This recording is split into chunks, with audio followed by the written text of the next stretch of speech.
Hello everyone, मैं प्रदीप कुमार आज आप लोगों के लिए झारखंड के क्लास 9 का मॉडल क्वेश्चन पेपर सेट 3 को बनाने जा रहा हूं। उसका आपको मैं कंप्लीट सॉल्यूशन देने जा रहा हूं। दोस्तों, अभी हाल में JCERT रांची ने हर सब्जेक्ट का 3 मॉडल क्वेश्चन पेपर जारी किया है। तो मैं आपको मैथमेटिक्स का जो मॉडल क्वेश्चन पेपर है उसका मैं आपको कंप्लीट सॉल्यूशन दूंगा। यदि आप मॉडल क्वेश्चन पेपर मैथमेटिक्स का आप सॉल्यूशन चाहते हैं तो आप हमारे वीडियो में अंत तक बने रहें, और यदि ये वीडियो आपको अच्छा लगे तो आप इसे लाइक करें, अधिक से अधिक शेयर करें, और यदि आप हमारे चैनल पर नए हैं तो आप हमारे चैनल को सब्सक्राइब ज़रूर करें। क्वेश्चन पेपर को 3 पार्ट में डिवाइड किया है दोस्तों, section a, section b and section c. Full marks आपका 40 मार्क्स का है और टाइम आपका है समय 1 घंटा 30 मिनट में 1.5 घंटा समय है। इसका सामान्य कोई भी क्वेश्चन बनाने से पहले आप उसका जो सामान्य निर्देश दिया है जनरल इंस्ट्रक्शन उसको पढ़ना है। तो देखिए, जनरल इंस्ट्रक्शन क्या, परीक्षार्थी यथासंभव अपने शब्दों में उत्तर दें। कुल प्रश्नों की संख्या 19 है। प्रश्न पत्र 1 से प्रश्न संख्या 1 से प्रश्न संख्या 7 तक अति लघु उत्तरीय प्रश्न है। इनमें से किसी 5 प्रश्नों के उत्तर दीजिए। मीन्स आपको सिर्फ 5 क्वेश्चन का उत्तर देना है सेक्शन ए से। प्रत्येक प्रश्न का मान 2 अंक निर्धारित है। नेक्स्ट आपका प्रश्न संख्या 8 से लेकर प्रश्न संख्या 14 तक लघु उत्तरीय प्रश्न है। मीन्स उससे थोड़ा सा बड़ा है, छोटा प्रश्न है, लेकिन अति लघु उत्तरीय से थोड़ा सा बड़ा क्वेश्चन। इसमें किन्हीं 5 प्रश्नों के उत्तर दीजिए। प्रत्येक प्रश्न का मान 3 अंक निर्धारित है। तीसरा है प्रश्न संख्या 15 से लेकर प्रश्न संख्या 19 तक दीर्घ उत्तरीय प्रश्न है। इनमें से किन्हीं 3 प्रश्न के उत्तर दीजिए। मीन्स 5 क्वेश्चन है, उसमें से आपको 3 क्वेश्चन का आंसर देना है, और प्रत्येक प्रश्न का मान 5 अंक निर्धारित है। तो चलिए दोस्तों, हम शुरू करते हैं सेक्शन ए। सेक्शन ए का पहला प्रश्न पत्र का हम सॉल्यूशन देंगे दोस्तों। तो चलिए दोस्तों, देखते हैं पहला प्रश्न आपका क्या है। पहला प्रश्न है, एक चतुर्भुज के 3 कोण 110 डिग्री, 70 डिग्री और 90 डिग्री है, तो इसका चौथा कोण क्या होगा। तो देखिए, एक चतुर्भुज है ABCD, इसका 3 कोण दिया हुआ है 110 डिग्री, 70 डिग्री और 90 डिग्री। तो चौथा कोण क्या होगा। चतुर्भुज के चारों कोणों का योग 360 डिग्री होता है। तो क्या लिख सकते हैं, कोण D जो होगा, तो angle A plus angle B plus angle C plus angle D equal to 360 degree. यहाँ एंगल A दिया हुआ है 110 प्लस 70, B दिया हुआ है 70 डिग्री और C दिया है आपका 90 डिग्री, प्लस एंगल D नहीं मालूम है, हमें निकालना है। इसलिए एंगल D इक्वल टू क्या हो जाएगा, 360 minus 110 minus 70 minus 90 equal to कितना होगा। देखिए, 110 और 90 270, टोटल इसको हम जोड़ेंगे 270, 360 में 270 माइनस होगा, means 90 degree.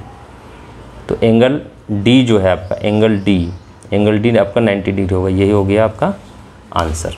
Solution 1 number question का ये रहा। चलिए 2 नंबर क्वेश्चन देखते हैं। 2 नंबर क्वेश्चन आपका क्या है, आकृति में यदि कोण BOC इक्वल टू 60 डिग्री है तो एंगल BAC का मान क्या ज्ञात करें। एक आकृति दिया हुआ है, एक आपका सर्किल के अंदर ट्रायंगल है,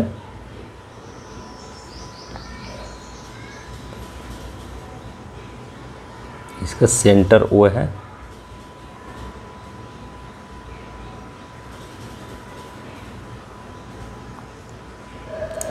A, B और C, ये आपका दिया हुआ है 140 डिग्री। तो पूछ रहा है एंगल A क्या होगा। देखिए, क्वेश्चन है आकृति में दिए कोण एंगल BOC इक्वल टू दिया है आपका 140 डिग्री सेल्सियस। क्वेश्चन में जो स्टेटमेंट दिया उसमें गलत दिया है कि angle BOC equal to 60 degree. Figure में दिखाया आपका angle BOC equal to 140 degree. तो करेक्ट हम 140 डिग्री सेल्सियस 140 डिग्री को ही हम करेक्ट मानेंगे। तो पूछ रहा है angle BAC equal to what, क्या होगा। तो हम जानते हैं, ये देखिए यहाँ पे एक चाप है, BC एक चाप है, तो BC जो किसी सर्किल के केंद्र पे जो कोण बनाता है वो आपका उसके परिधि पर बनाए गए कोण का मान का 2 गुना होता है। तो हम जानते हैं एंगल BAC इक्वल टू क्या होगा, एंगल BOC बाय 2। ये लघु उत्तरीय प्रश्न है, इसलिए हम इसमें ज़्यादा इसको बड़ा नहीं बनाएंगे। हम जानते हैं कि किसी चाप के द्वारा सर्कल के केंद्र किसी चाप के द्वारा वृत्त के केंद्र पर बनाया गया कोण का मान उसके परिधि पर बनाए गए कोण के मान का 2 गुना होता है। तो उसके अनुसार क्या हो जाएगा, उस प्रमेय के अनुसार angle BAC equal to angle BOC by 2। तो यहाँ पे क्या हो जाएगा, एंगल BOC दिया है 140 by 2 equal to 70 degree. Celsius नहीं होगा, डिग्री होगा, 70 डिग्री इसका आंसर होगा। चलिए 3 नंबर प्रश्न देखते हैं दोस्तों। 3 नंबर प्रश्न आपका क्या है, एक दी हुई किरण के प्रारंभिक बिंदु पर 30 डिग्री के कोण की रचना कीजिए। Construct an angle of 30 degree at the initial point of A given रे। कह रहा है 30 डिग्री कोण बनाना है आपको। तो 30 डिग्री कोण बनाने के लिए हम क्या करेंगे, इसके लिए हमें एक देखिए प्रकार लेना है जिसको हमें सेट करना है।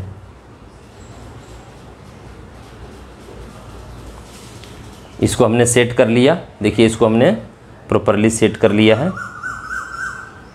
देखिए ये सेट हो गया। अब हम क्या करेंगे, 30 डिग्री का कोण बनाना है। तो दोस्तों देखिए हम एक लाइन ड्रॉ करेंगे। सबसे पहले एक परपेंडिकुलर, सबसे पहले एक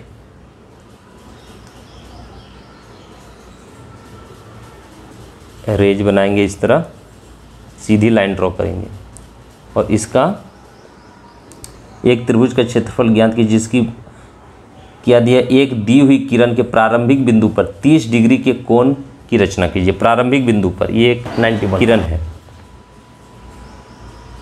मान लीजिए O है और इधर है आपका A है, ये किरण है। इसका प्रारंभिक बिंदु पे कह रहा है एक 30 डिग्री कोण बनाना है। तो देखिए हम यहाँ पे पॉइंटर लेंगे, हम इसको इस तरह कोई भी डिस्टेंस इसको हम दे देंगे। इसको हम यहाँ पे एक सेमी सर्कल बनाएंगे। हमने एक सेमी सर्कल बनाया। उसके बाद हम क्या करेंगे दोस्तों, हमें 30 डिग्री का कोण बनाना है। तो यहाँ पे हम रखेंगे, इसके डिस्टेंस को हम फिर चेंज नहीं करेंगे और एक यहाँ से कट मारेंगे और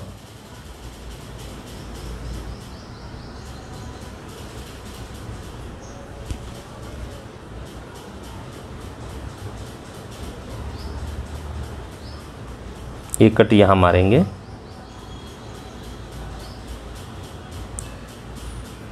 तो ये कोण आपका हो गया 60 डिग्री।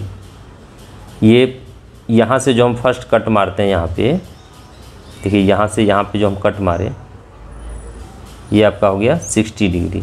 हमें निकालना है कितना, हमें निकालना है 30 डिग्री। तो हम 0 और 30 के बीच में लेकर के चलेंगे।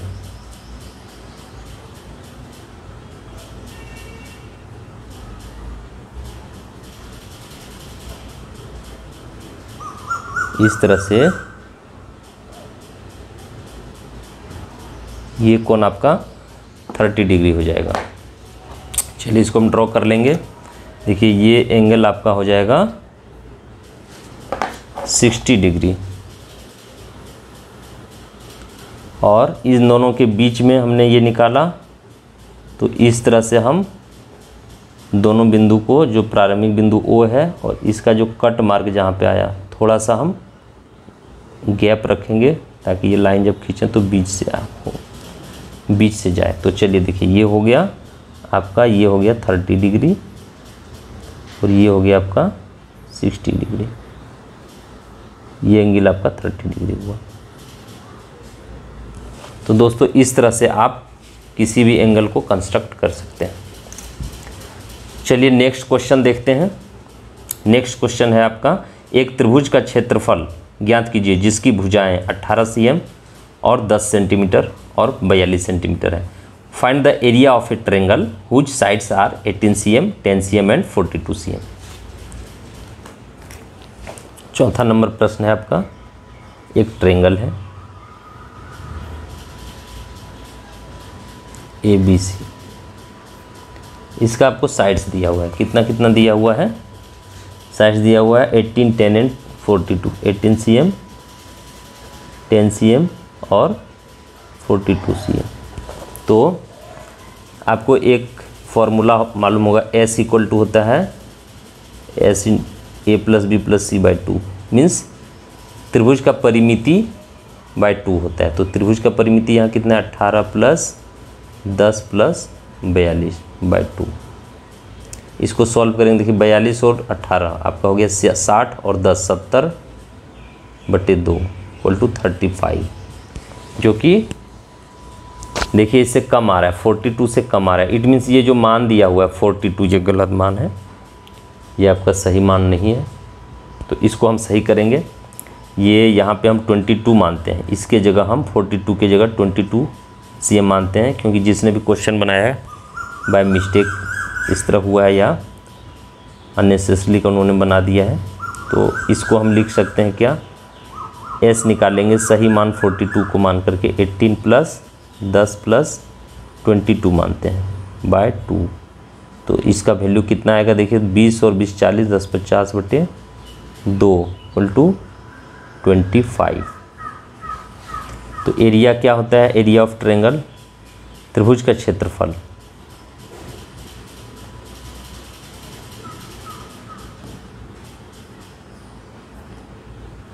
त्रिभुज के क्षेत्रफल बराबर होता है S into S minus A into S minus B into S minus C का अंडर रूट।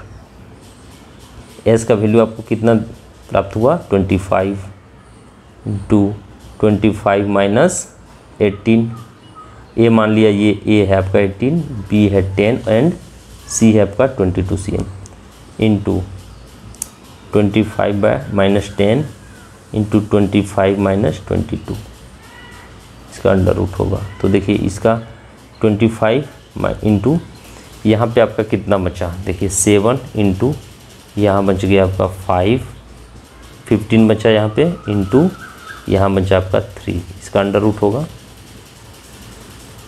तो कितना निकलेगा, देखिए 5, 25 में 5 निकल गया और 15 एंड 3, इसमें 5 इंटू 3 इंटू 3, तो एक 3 यहाँ से निकलेगा, तो यहाँ बच गया आपका 35, इतना cm स्क्वायर होगा इक्वल टू 15 इंटू 35 का यदि आप स्क्वायर रूट निकालेंगे तो ऑलमोस्ट 5.8 के आसपास आएगा। तो इसको यदि हम वैल्यू निकालें 5.9 के आसपास आएगा, 5.9 के आसपास आएगा। तो देखिए कितना, 15 छक 90, 90 से थोड़ा सा कम मीन्स 88.5 cm स्क्वायर, ये होगा इसका आंसर। तो दोस्तों उम्मीद करते हैं ये चारों प्रश्न का सॉल्यूशन आपको अच्छे से समझ में आ गया होगा। चलिए अब अगला सवाल देखते हैं, 5 नंबर का सवाल।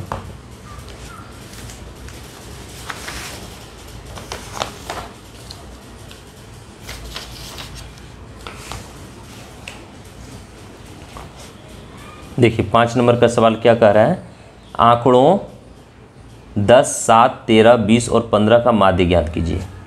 5 नंबर का सवाल है, कह रहा है किसी क्या कह रहा है, 10, 7, 13, 20 और 15, इसका माध्य, मीन और माध्य, वाट, इसका माध्य निकालना है। Find the mean of 10, 7, 13, 20 and 15। तो मीन का फॉर्मूला क्या होता है, मीन इक्वल टू क्या होता है, सभी को जोड़ के उससे हम भाग दे देंगे। आपने एवरेज पढ़ा होगा, तो 10 plus 7 plus 13 plus 20 plus 15 divide by आपका कितना है, 1 2 3 4 5, तो 5 से डिवाइड कर देंगे। चलिए इसको जोड़िए, देखिए क्या होता है, 10 प्लस 7 और 13 20 और 10 30 और 20 50 और 15 हो गया 65/5 5 इक्वल टू, इसको काट देंगे आपका 13 आएगा, तो 13 हो गया इसका माध्य। तो यही हो गया आपका आंसर। चलिए अब नेक्स्ट सवाल देखते हैं। छठा नंबर सवाल क्या है आपका, आंकड़ों 4 6 5 9 3 2 7 7 6 5 4 9 10 4 3 6 9 और 9 का बहुलक ज्ञात कीजिए। कह रहे find the mode of data, आपका दिया हुआ है 4, उसका हमें बहुलक ज्ञात करना है।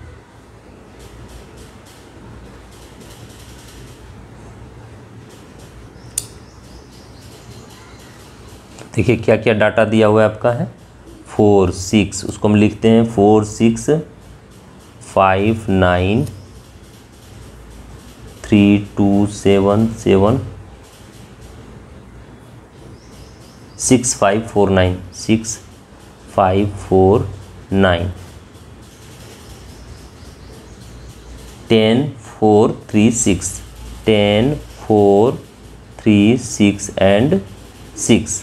इसका क्या पूछ रहा है हमसे, हम लोगों से पूछ रहा है बहुलक, बहुलक जिसका इंग्लिश में मीनिंग है आपका mode of data, mode of data equal to what. तो बहुलक के लिए हम क्या करते हैं, जो आंकड़ा दिया हुआ है इसको हम क्या करेंगे, बढ़ते हुए क्रम में इसको लिखेंगे, इसको सजाएंगे इंक्रीजिंग ऑर्डर में और असेंडिंग ऑर्डर में। तो सबसे पहले देखिए क्या है, सबसे छोटा नंबर क्या है 2 है आपका 2, तो सबसे पहले हम 2 लिखेंगे, फिर लिखेंगे हम 2, इसको काट देंगे, देखिए 2 लिख दिए, काट दिए, फिर आपका 3 लिखेंगे। 3 कितना बार है 1 2, 2 बार है 3, 2 बार लिख दिए। फिर लिखेंगे 4, देखिए 1 4 है, फिर दूसरा 4, तीसरा 4, तो 3 बार हम 4 लिखेंगे। फिर लिखेंगे हम 5, तो 5 को हम ऐसे काट जाएंगे, ऐसे हम काटते जाएंगे 5 1 5 2 5, 2 बार 5 है, अदरवाइज क्या होगा आपको कन्फ्यूजन हो सकता है। फिर 6 होगा 1 6 2 6 2 6, फिर आपका 3 4, 4 बार 6 है 1 2 3 4, 4 बार 6 है। उसके बाद आपका आता है 7, 7 देखिए कितना बार है 1 2, 2 बार आपका 7 है। फिर आपका 8 आता है, देखिए 8 नहीं है, फिर है 9 9 9, 2 बार 9 9, फिर आपका 10 है 1 बार। तो दोस्तों इसमें देखिए सबसे अधिक कौन सा दोहराया हुआ है, देखिए 4 आपका 3 बार है, ये 2 1 बार है, 3 2 बार है, 4 3 बार है, 5 2 बार है, 6 है जो कि 4 बार आया है 4 टाइम्स। तो बहुलक आपका बहुलक 4 हो गया, जो सबसे ज़्यादा बार रिपीट होता है उसी को हम बोलते हैं बहुलक। तो बहुलक आपका 6 जो है 4 बार आया है, तो इसका बहुलक हो गया 6, इसका बहुलक हो गया 4। यहाँ पे 9 है दोस्तों, यहाँ पे 9 है, तो यहाँ पे 6 नहीं होगा, यहाँ पे एक 9 बढ़ जाएगा।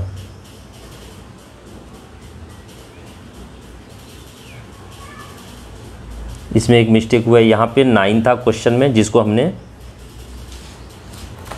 गलती से 6 देख लिया, तो यहाँ 9 होगा, तो ये 3 टाइम्स है, और ये आपका 9 हो गया आपका 1 9 2 9। दोस्तों इस क्वेश्चन में दोनों इंग्लिश और हिंदी के क्वेश्चन में प्रिंटिंग एरर है, कहीं 9 दिया हुआ है कहीं नहीं है, तो यहाँ पे 6 के बाद एक 9 भी दिया हुआ है। तो इस तरह यदि होता है तो यहाँ एक 9 और हो जाएगा और एक 10 होगा, तो ये इसका बहुलक 4 बार है 4 टाइम्स, तो बहुलक इसका उत्तर 4 होगा। लेकिन क्वेश्चन में बहुत सारा एरर है, इसमें प्रिंटिंग एरर है, जिसके वजह से इसमें प्रॉब्लम हो रहा है, कहीं 9 लिखा हुआ है 2 बार, कहीं देखिए 1 ही बार लिखा हुआ है। तो इस तरह से आपको बनाना है, आपको मेन कंसेप्ट समझना है कि जिसका रिपीटेशन ज़्यादा बार हुआ है, जिसका फ्रीक्वेंसी ज़्यादा है, उसी को हम जितना बार है वही आपका बहुलक होता है। जैसे यहाँ पे देखिए 9 4 बार आया है, तो सबसे ज़्यादा बार 9 अपीयर हुआ है, तो उसका बहुलक 4 हो गया। जितने बार वो रिपीट होता है उसी को हम बहुलक कहते हैं। तो दोस्तों उम्मीद करते हैं आपको 6 नंबर क्वेश्चन का कंसेप्ट आप समझ गए होंगे। क्वेश्चन पत्र जो जारी किया गया है, प्रश्न पत्र, इसमें काफ़ी अशुद्धियाँ हैं, इसके वजह से प्रॉब्लम हो रहा है। चलिए नेक्स्ट आपका 7 नंबर क्वेश्चन देखते हैं। 7 नंबर में क्या है आपका, एक क्रिकेट मैच में एक महिला बल्लेबाज खेली गई 40 गेंदों में 10 बार चौका मारती है, 10 बार चौका मारती है। चौका 9 मारने की प्रायिकता क्या? 40 गेंद में वो 10 बार चौका मारती है, तो क्या है इसमें टोटल जो है कितना चौका मार सकती थी? कुल गेंदों की संख्या, कुल गेंदों की संख्या क्या है? 40 है। मीन्स कुल चौके जो संभव था, 40 चौका मार सकती थी वो 40 गेंदों में, लेकिन उसने कुल चौके कितने मारे? 10। तो प्रोबेबिलिटी क्या होता है? प्रायिकता और प्रोबेबिलिटी ऑफ चौका, चौकों की प्रायिकता आपका होगा जितना उसने मारा कुल चौके बाय कुल संभव चौके, जितना वो मार सकते थे। तो 10 उसने मारा और 40 वो मार सकते थे, तो इसका हो गया 1/4, इसका प्रोबेबिलिटी 1/4 हो गया। तो दोस्तों उम्मीद करते हैं कि आप सेक्शन ए के सारे प्रश्नों के हल को आप प्रॉपरली समझ गए होंगे, इसको आप अच्छे से समझ गए होंगे। यदि ये वीडियो आपको अच्छा लगा हो तो आप इसे लाइक करें, अधिक से अधिक शेयर करें, और यदि आपने मेरे चैनल को सब्सक्राइब नहीं किया है तो आप हमारे चैनल को सब्सक्राइब करें। मैं अपने नेक्स्ट वीडियो में आपको सेक्शन बी से और सेक्शन सी का प्रश्न पत्र को सॉल्व करूंगा, और फिर हम हर सेक्शन जो मॉडल क्वेश्चन पेपर 1, 2, 3 जो आपको रिलीज़ किया गया है उसमें अभी मैंने मॉडल सेट 3 का जो है सेक्शन ए का क्वेश्चन सॉल्व किया, फिर हम मॉडल बी का भी करेंगे और मॉडल सी का, तीनों का हम करेंगे। आप इस तरह के और भी वीडियो को पाने के लिए आप हमारे चैनल को सब्सक्राइब करें। Thanks for watching video. जय हिंद, जय भारत।